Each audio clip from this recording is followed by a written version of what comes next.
¿Me está escuchando ahora?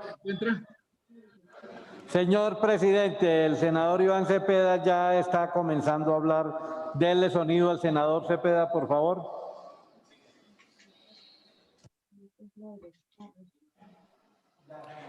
¿Me escucha ahora sí, presidente? Perfectamente, senador. Gracias y un saludo cordial al señor ministro, al señor alto comisionado, también otros funcionarios y también al exfiscal Martínez.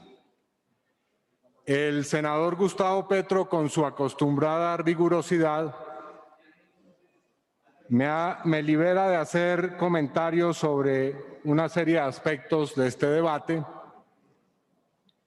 y por lo tanto voy a concentrarme en 4 o 5 asuntos que considero esenciales. Lo primero, quiero decir que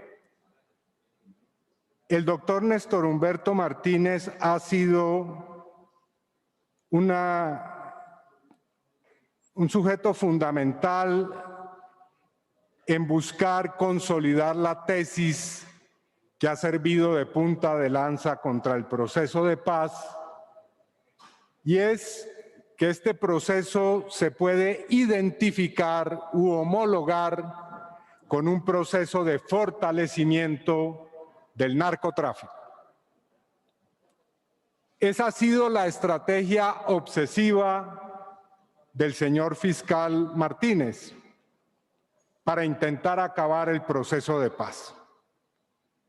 Así que esa frase con la que presentó su libro, que he leído atentamente, Las dos caras de la paz, esa frase de que nunca fui enemigo de la paz, sino garante de ella, es una mentira absolutamente descarada.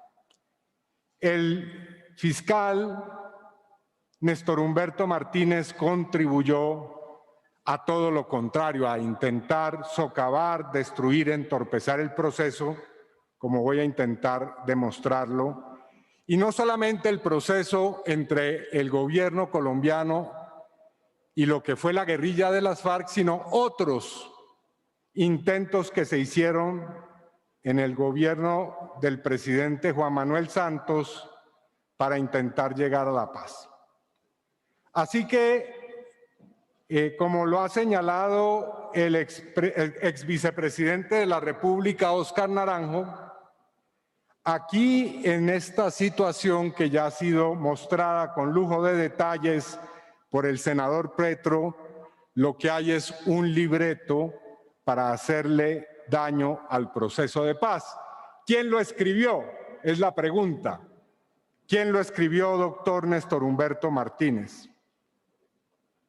Bueno, primero voy a simplemente resaltar algunos episodios que van mostrando la intención del señor fiscal. Voy a rememorar, por ejemplo, aquel en el que se produjo un allanamiento a la sede de la Jurisdicción Especial para la Paz el 4 de octubre del año 2018. Seguramente usted, doctor Néstor Humberto, se acuerda que los fiscales entraron a la JEP como si se tratara de un asalto a una organización criminal. Fue tan grave ese episodio, que con el doctor Roy Barreras y otros congresistas tuvimos que ir a la Fiscalía a hablar con usted y a producir una cosa increíble, una mesa de diálogo entre usted y la presidenta de la Jurisdicción Especial para la Paz. Porque usted, como si se tratara de una película policíaca, había permitido un allanamiento de la sede de la Jurisdicción Especial para la Paz para que le entregaran unos expedientes que se podían haber solicitado a través de un trámite sencillo.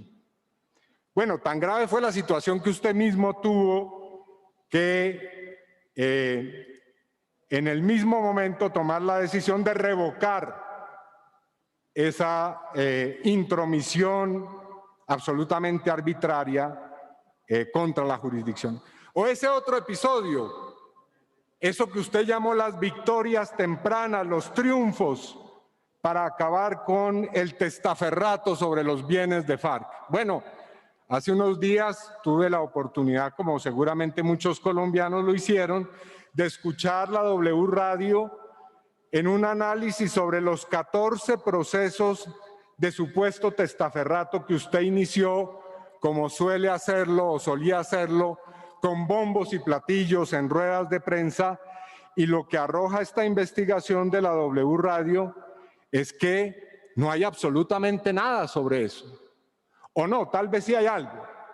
Aparece en claro un sujeto que se llama Fernando Bahamón Céspedes, quien es el testigo estrella de la Fiscalía en estos procesos, o por lo menos en la mayoría, y que tiene 30 denuncias en curso. Por ejemplo, acceso carnal violento. El señor Bahamón Céspedes se intentó pasar primero por paramilitar, pero no lo consiguió, entonces después se hizo pasar por guerrillero y tampoco lo consiguió. Ha sido acusado de falso testimonio, en fin. Así que es evidente, doctor Néstor Humberto, que usted no era ningún garante de la paz, sino todo lo contrario, el atacante mayor del proceso de paz. ¿O qué decir de lo que vimos en estos salones cuando se tramitaron las normas para crear la Jurisdicción Especial para la Paz? Sus objeciones permanentes, sus 5 cartas dirigidas a los ministros del Interior, al doctor Cristo y después al doctor Rivera, y también a los ponentes de esas iniciativas, como por ejemplo la ley estatutaria. Usted debutó aquí en el Congreso con una tesis supremamente llamativa, y es que había que modificar esta normatividad para evitar que quedaran impunes los delitos de ejecución permanente. Y entre ellos, para usted, los cultivos o los sembradíos de coca y su existencia podían ser catalogados como demostración de uno de esos delitos. Es decir, lo que usted pretendía era que el 1 de diciembre de 2016 al 2 de diciembre desaparecieran mágicamente del territorio nacional los sembradíos de cultivos ilícitos para que no pudieran ser llevados a la jurisdicción ordinaria quienes estaban en tránsito a dejar las armas y reincorporarse. Bueno, menciono simplemente ese tipo de circunstancias que son el preludio de los hechos que quiero comentar. Algunos ya han sido aquí mencionados por el doctor Gustavo Petro. Voy a hacer referencia al documento con el que comenzó su exposición. El muy interesante relato que hacen el exfiscal Martínez Lugo y el agente del CTI, el señor Gómez Góngora. Bueno, resulta que, según este relato, el propósito de las interceptaciones ilegales contra quienes estamos mencionados en ese texto era buscar una vinculación con el Clan del Golfo. Yo quiero recordarle lo siguiente, doctor Néstor Humberto. Usted fue delegado por el señor presidente de la República para que atendiera el proceso de sometimiento a la justicia que había sido solicitado por el Clan del Golfo. Y usted se reunió con nosotros, también estuvo presente la señora vicefiscal, quiero recordar eso, con la señora abogada que representaba a los señores del Clan del Golfo y con unos voceros que fueron reconocidos por el gobierno. Y resulta que aquí se dice que usted ordenó directamente usted o retomó la orden para interceptar a quien en ese momento era una de las personas que estaba adelantando ese proceso. Ahora, esto ya no es imaginación, porque el señor fiscal Espitia, quien no desarrolló ninguna investigación seria sobre semejante denuncia, hay que decirlo, reconoció al menos que la señora Consuelo Parra sí estaba siendo interceptada. Entonces yo le pregunto, ¿usted se sentaba en esa mesa con nosotros en ese supuesto proceso para buscar la entrega de uno de los integrantes de una de las más poderosas, si no la más poderosa organización criminal, cuando estaba realizando paralelamente labores de interceptación contra quienes estábamos sentados en esa mesa?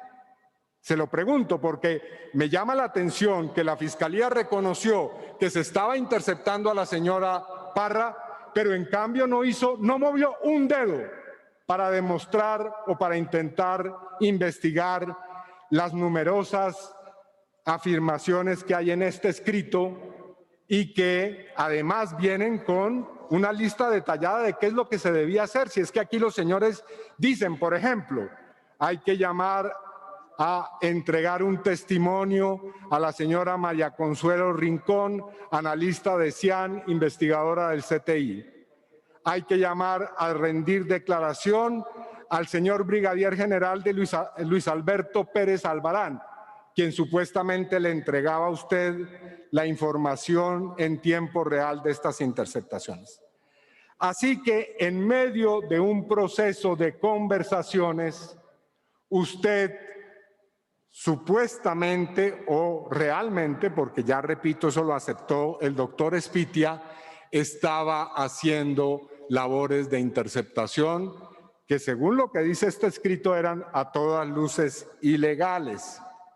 Pero quiero recordarle además un episodio sobre esto del Clan del Golfo para no dejar pasar este asunto. Y espero que usted tenga bien presente esta circunstancia. Un día el doctor José Noé Ríos, que estaba también delegado por el presidente Juan Manuel Santos para esos diálogos de sometimiento a la justicia, me llamó a una hora tardía de la noche y me dijo: necesito hablar urgentemente contigo. He sido citado para que le expliquemos a la Fiscalía lo que está ocurriendo en nuestros acercamientos con el Clan del Golfo, porque se dice que fue capturado un computador en el cual aparecemos tú y yo entregándole a la señora Consuelo Parra una serie de propuestas que son a todas luces impresentables, que estaríamos ofreciendo, por ejemplo, extradición, garantía de no extradición permanente para los dirigentes del Clan del Golfo, que habríamos ofrecido, por ejemplo, que el señor presidente de la República hiciera presencia en el acto de desmovilización o en el primer acto de inauguración de la desmovilización del Clan del Golfo, que habríamos ofrecido una negociación política a los señores del Clan del Golfo. Bueno, y usted recordará, doctor Néstor Humberto, que yo fui a visitarlo al día siguiente. Tuvimos una conversación, yo le dije: ¿de qué se trata esto, doctor Martínez? Me dijo: no, aquí hay una cosa muy grave.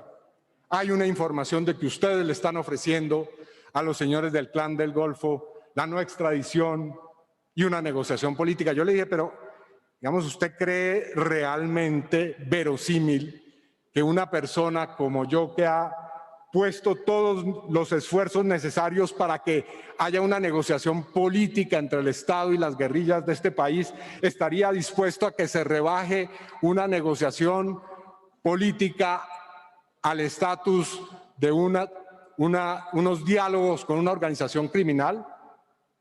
Dijo: no, pero esto lo pueden leer en Langley. Esto lo pueden leer en Langley. los señores de la CIA y yo me imagino lo que va a ocurrir. Pues doctor Néstor Humberto, usted nos estaba sencillamente chantajeando y presionando, pero eso no fue posible. Porque yo le dije, bueno, entonces esta conversación, espero que usted se acuerde de esto, esta conversación está cambiando a otro plano, doctor Martínez. Y yo le pregunto ahora, no como la persona que debe estar facilitando estos diálogos, sino como el señor fiscal general de la Nación, usted me está diciendo que vamos a ser investigados con el doctor José Noé Ríos. Y usted me dijo, no, doctor Cepeda, no, de eso no se trata, por supuesto que no. Simplemente queríamos verificar esta información. Ahora, para curarnos en salud, doctor Néstor Humberto, yo aquí me he permitido traer la carta en la que usted me respondió la pregunta de si yo estaba siendo investigado en el año 2019 y usted tuvo a bien decirme, no es cierto que exista ninguna investigación en su contra. Lo digo para que las cosas queden claras. Pero entonces no había una investigación formal, pero parece que sí había investigaciones informales. Entonces, con relación a este importante documento que no ha sido ni investigado o cuyo contenido no ha sido investigado, obviamente la pregunta es si el doctor Barbosa, que no ha tenido a bien aceptar la invitación a este debate, bueno, va a hacer algo. Porque es muy llamativo, me llama mucho la atención que estos señores estén siendo investigados por las interceptaciones contra el sindicato de Avianca y en cambio no sean investigados en una misma denuncia por otros hechos que tienen que ver con el proceso de paz. ¿Cómo se explica y cómo nos explicamos esto? Que haya condena contra el señor Gómez Góngora, quien se acogió a sentencia anticipada porque hay una investigación sobre el caso de Avianca y en cambio no se haya movido un solo dedo con relación a las denuncias, con relación al hecho tan grave que dice aquí muy claramente de que usted estaría escuchando las interceptaciones practicadas contra el jefe del equipo negociador del proceso de paz por parte del gobierno, el doctor Humberto de la Calle. Esa es una explicación que usted le tiene que dar al país y ojalá en términos muy claros y no sinuosos como hemos escuchado en algunas de sus respuestas a todos estos hechos. Paso a un otro asunto, que es el de esta operación que con detalle ha mostrado aquí el doctor Gustavo Petro. Y no me voy a referir al contenido, a los detalles, a mi modo de ver ya ha sido mostrada de una manera muy clara las inconsistencias posibles ilegalidades que tiene todo ese procedimiento. Me voy a referir a otro hecho en el cual el único testigo que voy a citar es a usted mismo, porque como digo, me encuentro entre los colombianos que han leído su libro, o por lo menos parte de él, Las dos caras de la paz. ¿Y a qué hechos me voy a referir? Primero, que usted dice muy claramente que a mediados de 2017 la Fiscalía tuvo certeza que con relación al señor Marlon Marín, lo que había era una situación de narcotráfico y que por lo tanto se produjo el paso de la investigación de la Unidad de Delitos de Salud Pública a la Delegada de Crimen Organizado. Repito la fecha para que nos quede claro, junio o julio del año 2017, usted dice que la Fiscalía ya tenía certeza de que ahí había una operación supuestamente de narcotráfico.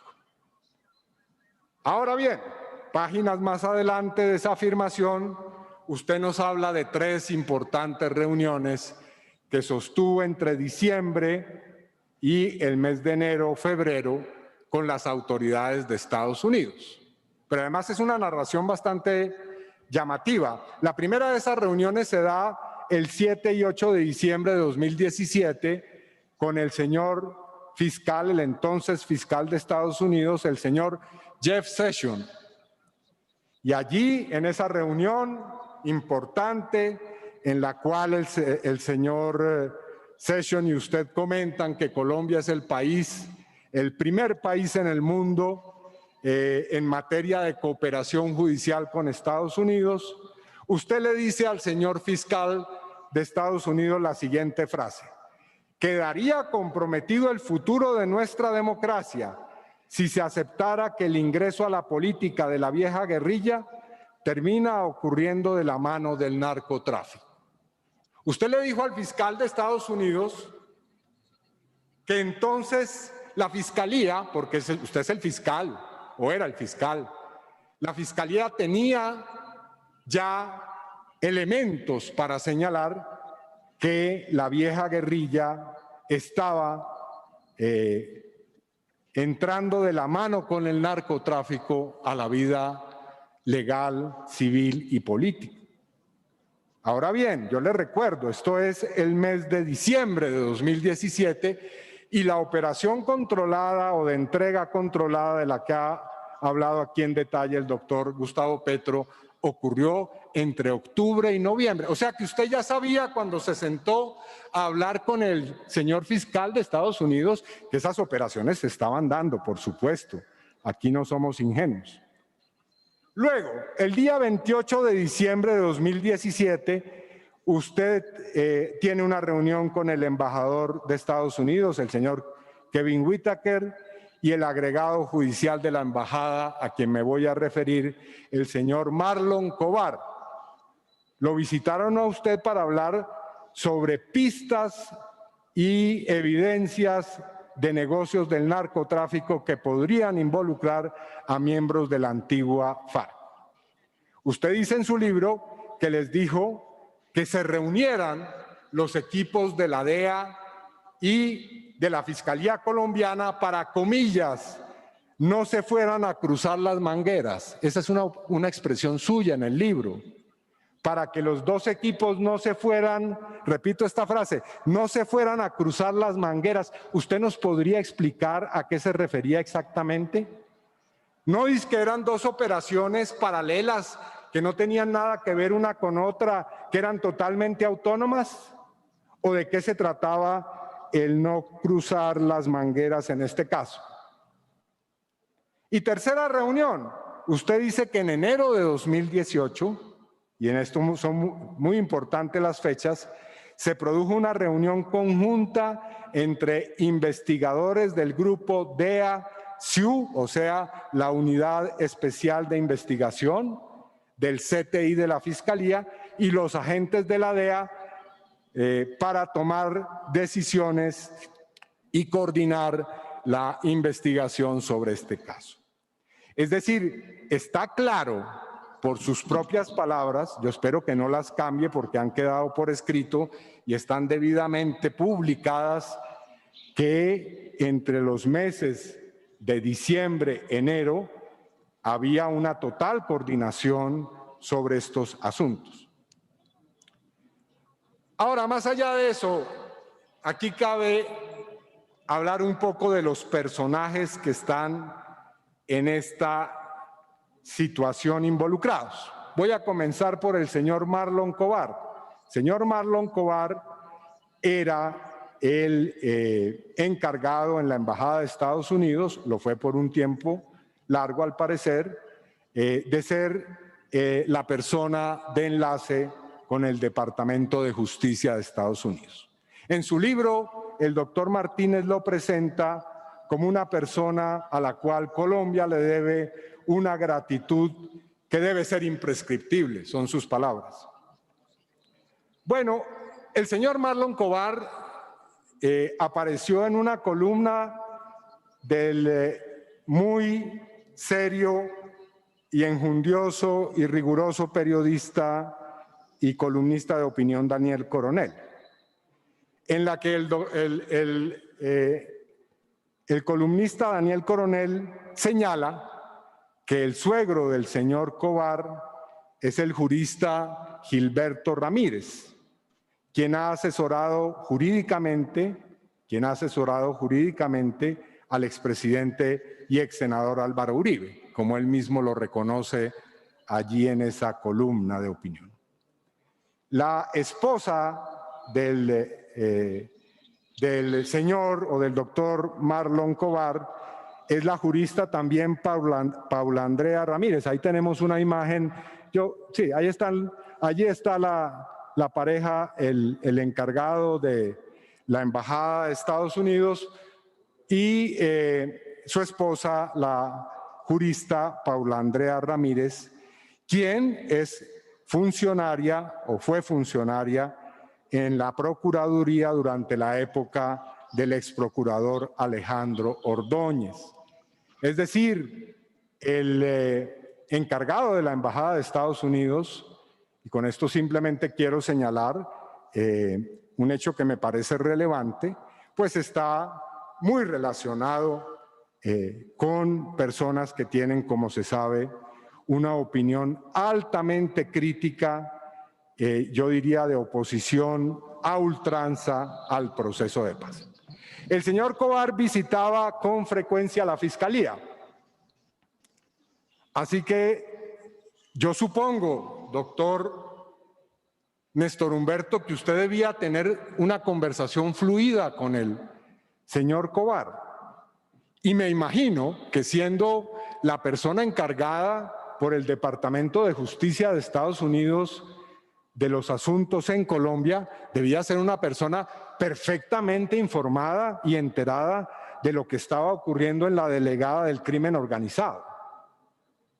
Si usted negara eso, sencillamente yo diría que nos está tomando el pelo.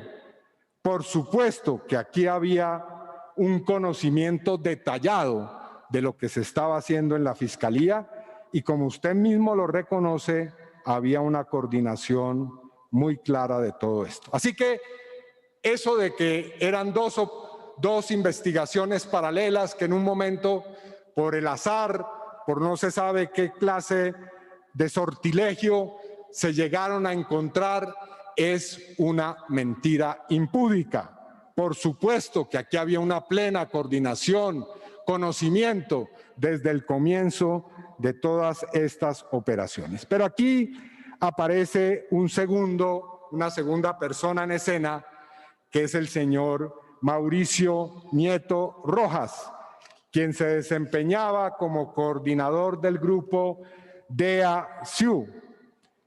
En varios documentos él aparece, de los documentos que hacen parte de toda esta operación, dando visto bueno. Ahí tienen ustedes, uno está en pantalla, con relación a distintas operaciones de la DEA, en fin.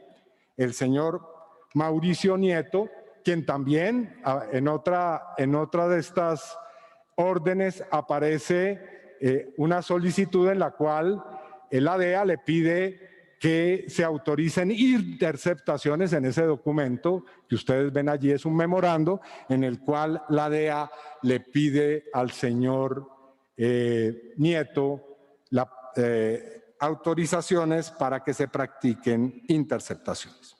Pues bien, quiero ahora hacer referencia a lo siguiente.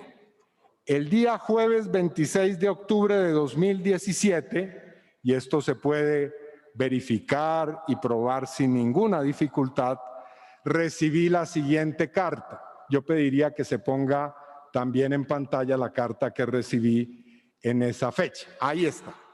Dice lo siguiente: Bogotá, jueves 26 de octubre de 2017, doctor Iván Cepeda Castro, respetado doctor. La presente es con el fin de ponerlo en alerta debido a que tengo conocimiento que usted y su grupo político, como otros dirigentes del Polo Democrático y el nuevo grupo político de las FARC, están siendo objeto de seguimientos y de interceptaciones técnicas por parte de un grupo especial conformado por funcionarios del CTI de la Fiscalía General de la Nación y coordinados bajo la supervisión, atención a esto, de la DEA en Colombia. Esta unidad se llama Grupo SIU, Special Investigative Unit, cuya misión es la de recaudar pruebas para relacionarlos con la actividad de narcotráfico y lavado de activos de las bandas criminales que operan en el país. Esto es 26 de octubre de 2017, momento en el cual están también llevándose a cabo la operación de entrega controlada de estos kilogramos de cocaína de los cuales ya se habló aquí. Y continúa la carta.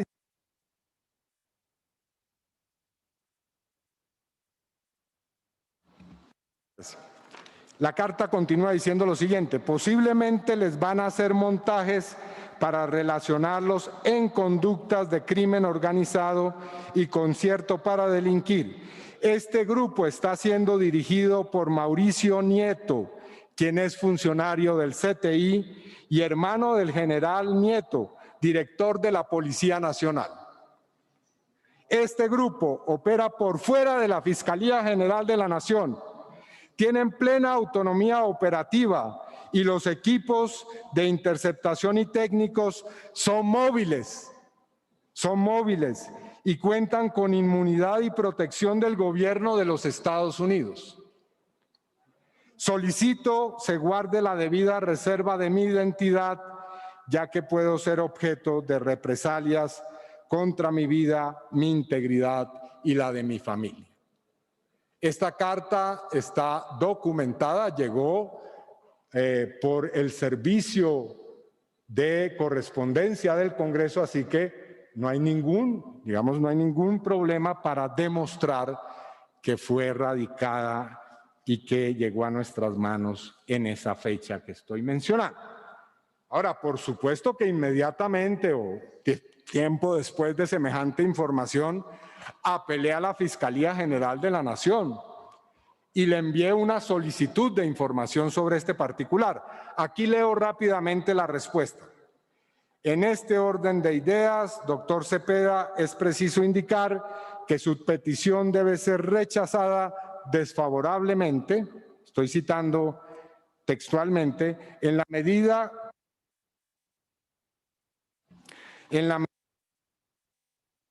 Un segundito, senador Cepeda, que el presidente ya le va a dar los 15 minutos más. Escúcheme, senador Cepeda, continúe con el uso de la palabra. A los 30 se les avisa que les quedan 15 para que vayan concluyendo. Gracias. Le estoy agradecido. Entonces me dice la Fiscalía que no puede responderme a la pregunta, puesto que no estoy entregando todos los datos para poder establecer la identidad plena de esta persona, el señor Mauricio Nieto. O sea que, en resumidas cuentas, la pregunta aquí, doctor Néstor Humberto, es, aparte de los señores Gómez Góngora y también del exfiscal Martínez Lugo, el señor Nieto también practicaba interceptaciones ilegales, y eso cumpliendo el papel de enlace entre el CTI de la Fiscalía y la DEA. ¿Cómo se explica usted esta inquietante comunicación que se nos hizo llegar? Muy bien, con relación a la situación del general Óscar Naranjo y del jefe negociador de la guerrilla de FARC en La Habana, Iván Márquez, no voy a abundar. Yo simplemente quiero poner unos audios que me parecen muy ilustrativos de las conversaciones entre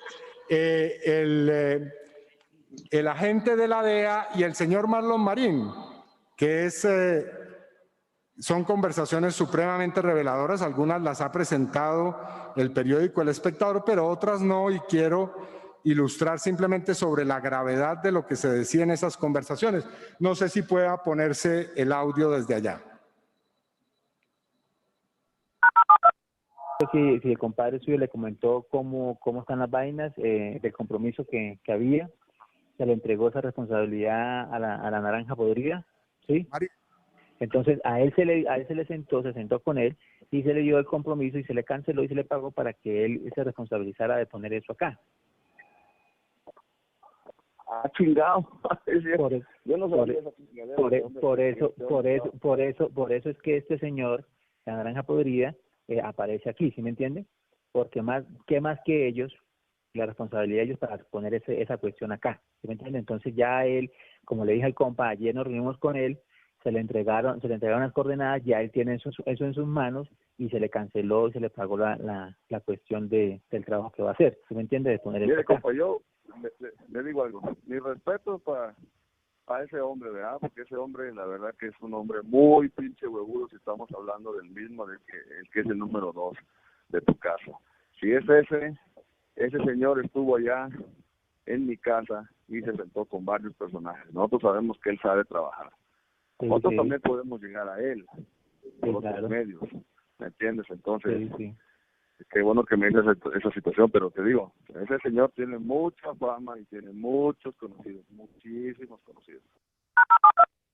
Sí. No sé por qué el famoso general marico ese que usted menciona, el naranjo ese podrido, anda metido en esta chingadera y que había algo grande que no sé qué puta madre. Sí. Tiene que no hicieron la... Aquí hay tres, hablar bien con el que es los 500 metros o la feria, compadre, y ahí paramos, porque se va a armar un desmadre. Hoy finiquitamos el tema con la naranja podrida, para aclarar bien la vaina, cómo es la cuestión y todo eso. Ok. Cuánto es el pago y toda esa vaina. Entendí lo siguiente, entonces me está diciendo la naranja podrida, ¿verdad? Ayer, ¿recuerdas que comentamos que ayer habíamos hablado con él y cuadrado todas las vainas? Ajá. Entonces, a él se le entregaron unas cuestiones, unos recursos porque no eran 500, sino que iba a mover 1000, ¿sí me entiendes? Bueno, para quienes no han podido escuchar lo que se dice ahí, pero de todas maneras eso lo vamos, por supuesto, a difundir, ni más ni menos que entre el señor Marlon Marín y el agente encubierto de la DEA, que se presenta como mexicano de los carteles mexicanos, ambos dicen que le habrían entregado responsabilidad al vicepresidente de la República de trasladar 1000 kilos de cocaína de un sitio rural del que habrían entregado coordenadas y que le habrían pagado por ese trabajo. Imagínense ustedes. El agente encubierto de la DEA dice que conocen al general Naranjo y que en el pasado se habrían reunido con él. Imagínense ustedes semejante información. Y el doctor Néstor Humberto Martínez nos quiere convencer de que una información de semejante tenor, con semejante connotación para la seguridad nacional, no la conoció. ¿Cómo es posible eso? ¿Cómo se lo explica a usted? ¿O con quién estaba trabajando usted? Es decir, ¿cómo es posible que se estén diciendo en grabaciones que se están realizando en una operación que debía ser no cualquier operación? Yo creo que usted debía seguir día a día lo que estaba ocurriendo con semejante asunto, por supuesto. Se trataba, como lo he dicho, de un asunto obsesivo para usted. Mostrar que el narcotráfico estaba corroyendo el proceso de paz. Entonces, usted nos va a decir, como se lo dijo al periódico El Espectador, que usted no tenía idea de que estuviera ocurriendo semejante asunto. Bueno, yo diría que ese es un cuento difícil de creer. O ese otro asunto también interesante que plantea el periodista Bolaños, de que se estaría buscando alquilar una bodega para cerrar con broche de oro esta operación en la que habría vehículos con cocaína para acompañar el operativo de captura, en este caso del señor Iván Márquez, quien era el objetivo o el blanco principal. Voy a terminar con el siguiente asunto. Entonces, usted dice que en el mes de octubre, concretamente el 19 de octubre de 2017, usted le informó al gobierno de todo esto en una extensa carta de 17 páginas. Bueno, esto es muy interesante. Yo le pregunto, ¿informó allí de la operación que estaba en curso, de lo que se estaba haciendo, de la coordinación que había entre la DEA, el CTI, de la operación que estaba programándose de entrega controlada? ¿Usted hizo mención de esos asuntos? Ahora, seguramente no hizo mención a las reuniones con las autoridades de Estados Unidos porque se produjeron en el mes de diciembre y enero. O sea, que usted envió una carta, muy interesante esto, usted envió una carta antes de reunirse con las autoridades de Estados Unidos. ¿Por qué no la envió después? ¿Por qué no envió después la carta de reunirse con el fiscal de Estados Unidos o con los señores de la DEA? ¿Por qué puso esa carta como para dejar simplemente la sensación de que usted estaba informando? Y yo le voy a dar la respuesta. Porque usted no quería informarle al presidente de la República lo que estaba aconteciendo.